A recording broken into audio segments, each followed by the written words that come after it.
Welcome, tennis fans, to the 15th episode of Tennis Traverse, Explain a Game, the podcast that delves into the heart of the tennis world.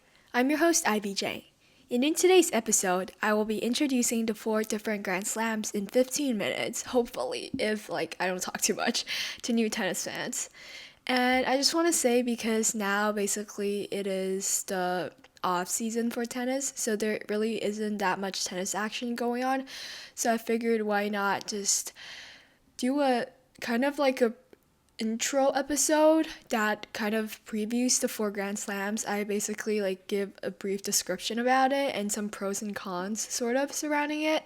And this is just for basic tennis fans, or beginner tennis fans that really isn't that much into tennis but would love to know more. And yeah, so before we begin, please follow all of my social medias, that is Instagram and Twitter, using @TennisTraverse, that is @TennisTraverse. And if you're listening on YouTube, comment, like, and subscribe. If you're listening on other streaming platforms, please rate my show. And let's get right into today's episode. Okay, so I will do them in chronological order, starting from the first Grand Slam.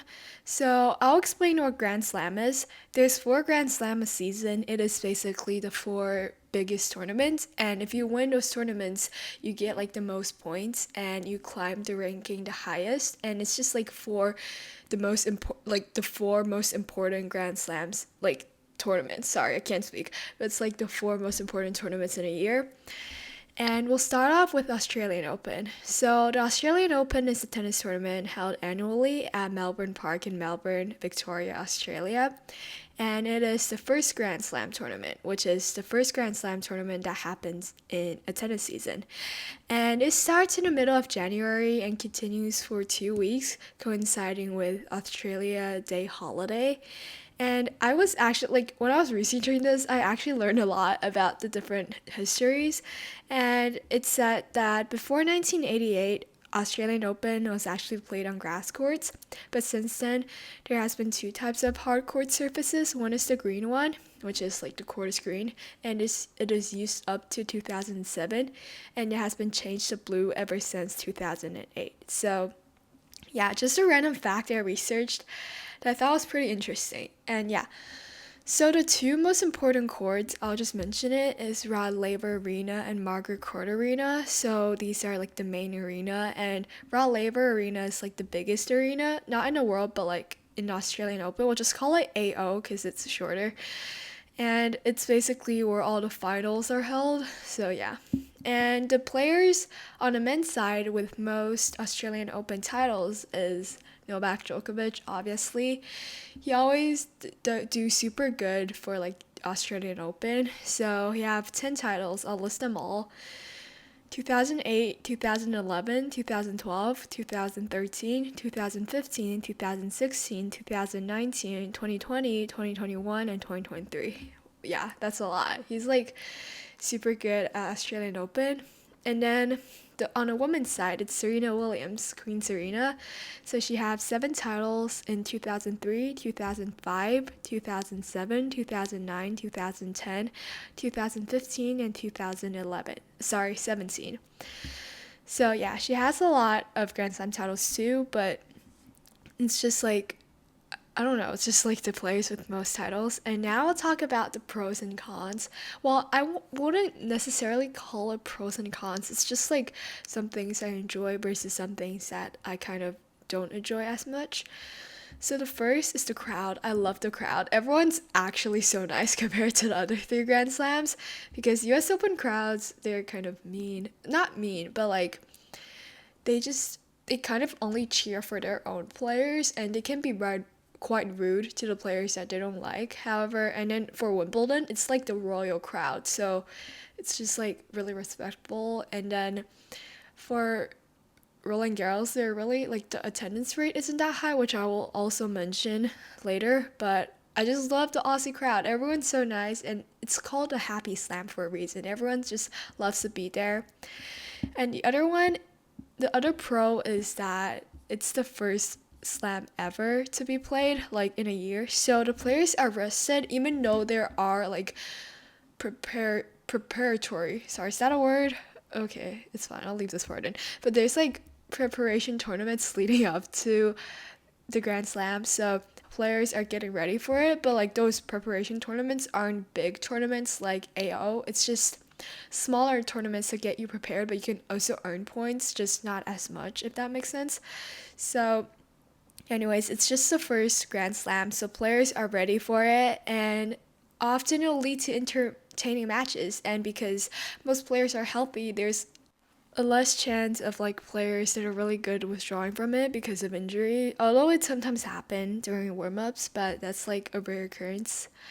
And now we'll talk about the other pro, which is high anticipation. I think it is like one of the reasons why a lot of tennis fans are so tuned into AO, because we haven't been like seeing tennis for like 2 months.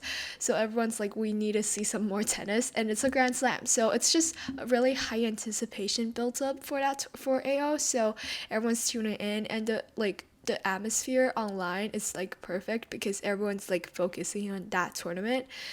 So it's like when there's a lot of tennis news surrounding the tournament begins, and just like the start of the tennis season. So obviously it's like one of my favorite time of the month.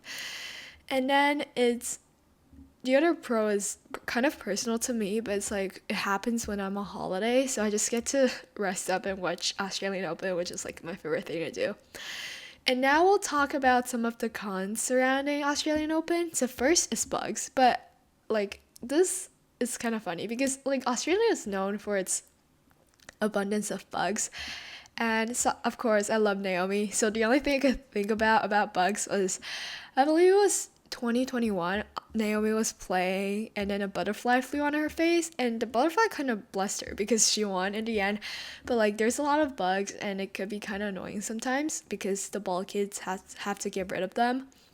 And then it's the heat. It's really hot during that time of the year, and this is not as a lighthearted topic, but a lot of players will suffer from heat stroke just because of how hot it is. And I'm just sorry, I just want to say it's not gonna end up being a 15 minutes episode, even though I said so, because this is the first Grand Slam and it's already reaching the 8 minutes mark. So I'm sorry.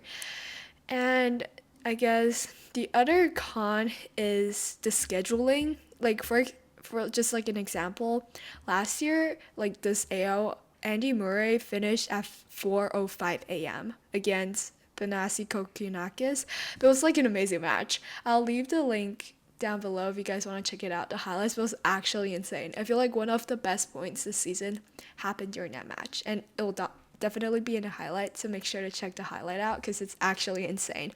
Like the way Andy is able to defend every point is just so perfect. And this is also the second latest finish in Australian Open history, which is just, I think it's really sort of bad to the players to like finish really like at 4:05, for example, in the morning, because it's their first ever like tournament of the year, like the big tournament, and they have to basically stay up till that late, which could be kind of bad for their health. But yeah, but I think overall Australian Open is just known for because of its happy slam. It's just super fun, and I love AO. Okay, now we're moving on to Roland Garros, also known as the French Open. So it is a major tennis tournament held over 2 weeks at Stade Roland Garros in Paris, France, and it begins in late May each year. And this is the second Grand Slam tournament. So the French Open is a premier clay court championship in the world, and it is the only Grand Slam tournament currently held on this surface. So it's a clay court. And if you guys don't know what a clay court is, it's basically a clay, like it's made up of clay. And you guys can search it up. It looks like it's red clay. It looks really pretty in my opinion. And the two courts that are like the main courts is Court Philippe Chatrier. Sorry, I'm not pronouncing the name right. And then Court Suzanne Lenglen. Okay, whatever. Yeah, those are the two courts. And then, of course, I'll talk about who won the most championships titles. Okay, first for the men's side, it's Rafael Nadal. Like everyone could have guessed. He has 14 titles. I'll list them all. Okay. 2005, 2006, 2007, 2008, 2010, 2011, 2012, 2013, 2014, 2017, 2018, 2019, 2020, and 2022. So that's 14 Grand Slams. And a lot of people call him the clay court specialist because even though he does perform well on the other surfaces, clay is just like his best surface, like as you guys can see, probably tell from like all of the titles I listed. But he's just super good on clay, so that's why he's called the clay specialist. And on a woman's side, Chris Evert has 7 titles, which is the most out of like everyone. So her titles took place in 1974, 1975, 1979, 1980, 1983, 1985, and 1986. Okay, now we'll dive into the pros and cons of the tournament. So I just want to say one of the pros is how it's the only clay court and it's kind of aesthetic low-key. Like, this is what I wrote down in my notes. It's just like because it's the only clay court and clay is made of it's like red clay. It looks super cool, especially when like a player has been fighting and like trying their best on court. They slide and it just looks super cool. So yeah, it's just one of the pros. The other pros is like the legacy Nadal carries itself. Like every time Nadal plays, or just like this tournament has been sort of linked with Rafa, and every time he plays, everyone just I feel like low-key roots for him, and I really like this tradition, even though like it's also mentioned in my con, which I'll talk about later, but I think this is just a wonderful tradition. The other one is that it's really entertaining because clay court, from my personal experience, the balls are slower, so there's more rallies, which I feel like is more entertaining, and you can get to the ball, which just obviously makes the whole thing entertaining. And then, of course, as I mentioned before, there's sliding because it's clay, so you can slide, and it looks so cool. Like, I really want to learn how to slide. Okay. And then the cons, one of it is predictability, which I mentioned before when mentioning Nadal. Like, when Nadal's competing, like, the chance of you being like number one, like winning the tournament is so slim. Like everyone knows Nadal's gonna win. So when Nadal's competing, maybe except if you're Novak, everyone like wants to like get themselves to second places because like of course like Novak or Rafa's gonna get first place. So it's like sort of more predictable. And on a women's side as well, because Iga Swiatek has been getting that title for like 3 times in a row, I think. So it's just more predictable, which is one of the cons. The other one is the lack of crowd. I don't know what it is about this tournament, but a lot of people just doesn't want to show up. I think it's sort of it, like one part of it is because of how it's marketed, but I think it's just because it doesn't have like as much as a tradition. For example, Australian Open, it's the first tournament, so obviously people want to show up. And then Wimbledon, it's like royal, so like obviously people want to show up. And then US Open, it's like in New York City, so yeah. And that's just the other con. Okay, now we'll talk about Wimbledon, which is also known as the Championships. So this is the oldest tennis tournament in the world, and it has been held at All England Lawn Tennis and Croquet Club in Wimbledon, London since 1877 and is played on an outdoor grass courts with retractable roofs over the 2 main courts since 2019. Okay, this is just from like research sources. And then this is the 3rd Grand Slam. So just to recap, the first is Australian Open, second is French Open, also known as Roland Garros. The third is Wimbledon, also known as the Championships. So Wimbledon is the only major that still plays on grass, which is the traditional tennis playing surface, and it is also the only Grand Slam that retains the nighttime curfew. So I find this quite interesting because there isn't really like long night matches, and matches can only continue until 11 p.m. under the lights. So this tournament traditionally takes place over 2 weeks in late June and early July, and one of the most like I feel like well-known tradition is the all-white dress code for competitors and the royal patronage. Like you can only wear white, which kind of makes it royal in a way, but there's also some cons that comes with that, which I'll talk about later.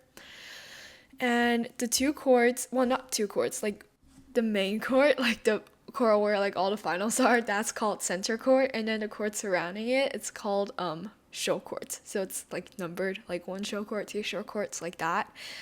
And the player with the most title on the men's side is Roger Federer with 8 titles. So it's 2003, 2004, 2005, 2006, 2007, 2009, 2012, and 2017. So kind of like Rafa, like Roger is known for his like wins and achievements in Wimbledon. However, I wouldn't say it's like as sort of I don't know how to say it, but like it's sort of not as talked about more as Rafa, because obviously Rafa had 14 and Roger had 8. So yeah. And then on the women's side, it's Navratilova. Sorry. Okay, so she has 9 Grand Slam titles. I'll list them: 1978, 1979, 1982, 1983, 1984, 1985, 1986, 1987, 1990. So yeah. And the pros I'll talk about is the first one is it's strawberries and cream, which is like another popular tradition alongside with the tennis dress. Oh, I just realized it's reaching the 17-minute mark. So I obviously didn't say my goal of talking it like under 15 minutes, but it's fine. Okay. So the strawberries and cream, it's basically a snack you have with like what the name says, like a strawberries and cream, and it's super delicious. I think I've had it once, and yeah, it's just like a well-known tradition, and I really like it because it's super cute. And then the other one is how it's sort of the most prestigious title. It's because it's all royal. So like if you win that title, it kind of makes you like immediately on top. Well, not on top, but like you're competing where like you're one of the best players in the world, if that makes any sense.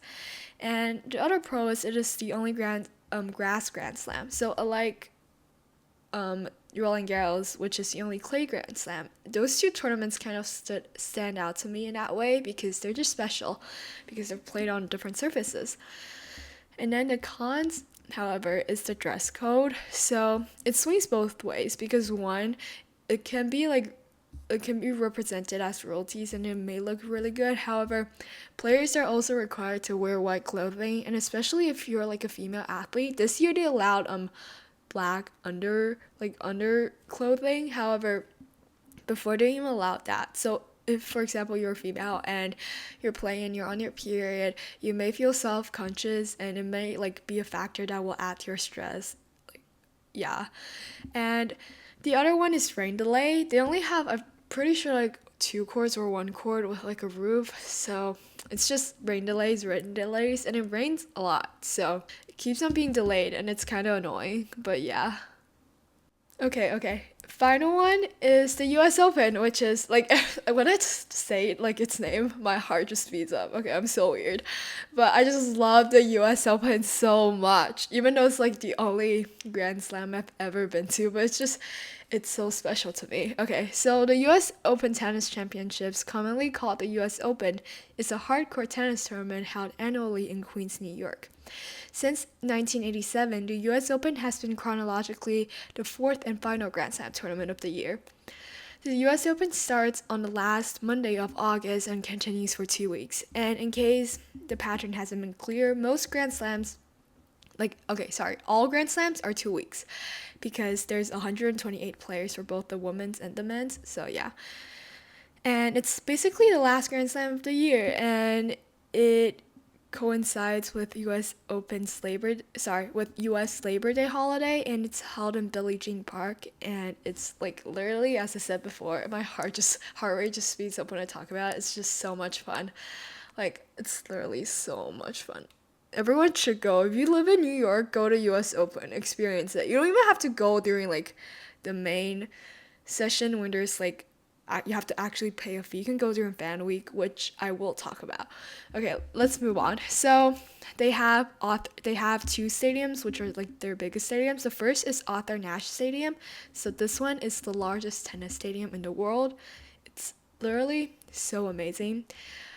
I've lied on a court because like I went to a tour at like the Billie Jean King Park when I just moved here, and then I got to lie on a court and mimic what Naomi did, which is super cool, and maybe I'll link a picture down below.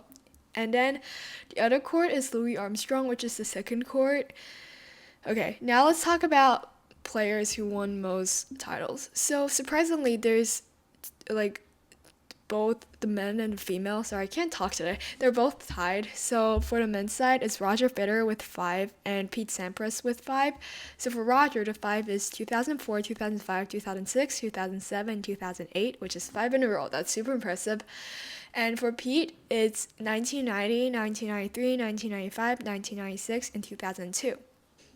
Okay, and then for the women's side, it's Queen Serena Williams with 6, 1999, 2002, 2008, 2012, 2013, 2014. And then the other one is Chris Evert with also 6, 1975, 1976, 1977, 1978, 1980, and 1982.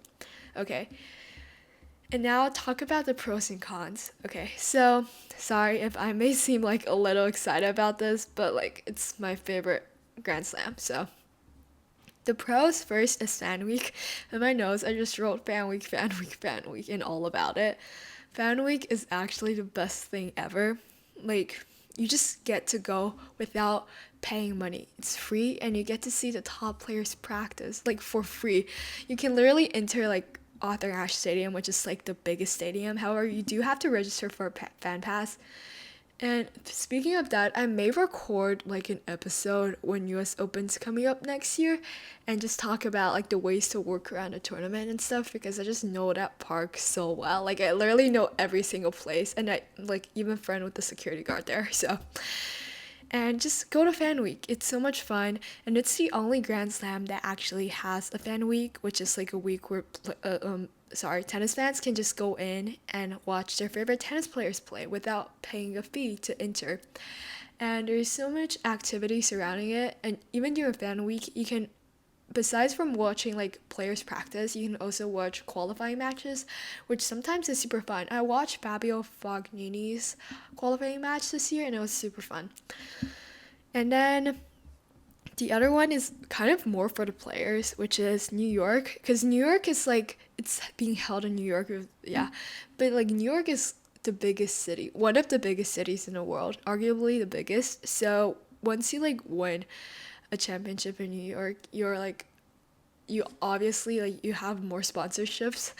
And I think this is really evident because okay, I'm a stalker, I admit. I stalk Naomi's Instagram, but like every time she wins Australian Open, her follower account just goes up by a little, not a little, but like by 0.2 or 3 million. However, when she wins the US Open, it grows by a lot, like 0.8 million, like that. So really it's like a big tournament for a lot of players. The other one is that it's the last Grand Slam, so it's kind of bittersweet, and there's a lot of special moments that come up with it. So, for example, Novak gained his 24th Grand Slam, and then Serena Williams' retirement. There's just so many great memories surrounding it. Okay, sorry, there's a siren. Okay, anyways, the cons, I guess. I can't really think of any cons, but one is like the upsets because it's the last tournament. So a lot of players they sometimes withdrew from the tournament because obviously they're injured or it's just like they're physically exhausted from it. So this kind of results sometimes in a lot of upsets because players are exhausted, especially if like you're really good and you played at like all of the Grand Slams. You're obviously super tired going into another Grand Slam, so that makes sense. And the other, I can't really think of any other cons, but the other one I said is the food is kind of expensive. Sorry, it's kind of weird, but like the food is really expensive. But yeah, okay. And I do want to say that this is literally the best ever Grand Slam. Sorry, I keep on repeating that. But if you live in New York or like you know me personally, we should go to US Open sometimes. It's so much fun. I'll show you guys around. It's just the best thing ever. We can go during Fan Week. And yeah, but however, I feel like the other three tournaments are super good too. So, of course, they're all Grand Slams, so who am I kidding? They're all super great. And yeah, this is just like a beginner guide. And sorry, I said it's gonna be 15 minutes long. It's like lasting more, it's like 25 minutes. But, anyways, I guess I'll end off this podcast here. Like, I'm so happy to be filming this podcast. Every time I'm like filming my podcast, I have a smile on my face because I just love talking about tennis. It's so much fun. And please leave a comment or DM me on Instagram about just what you like about the episode, what I can improve on, stuff like that. And follow my social media, that is Instagram and Twitter, using at Tennis Traverse, that is at Tennis Traverse. And then comment, like, and subscribe. And make sure to give my show a rating if you're listening on other streaming platforms. Also, tell me how you guys liked the last episode, the one with Aaron Basked about like the awards night, because it's like my first episode with a guest and I really loved it. So tell me if you guys loved it as well. Just comment down below. And yeah, I'll see you guys next week. Bye.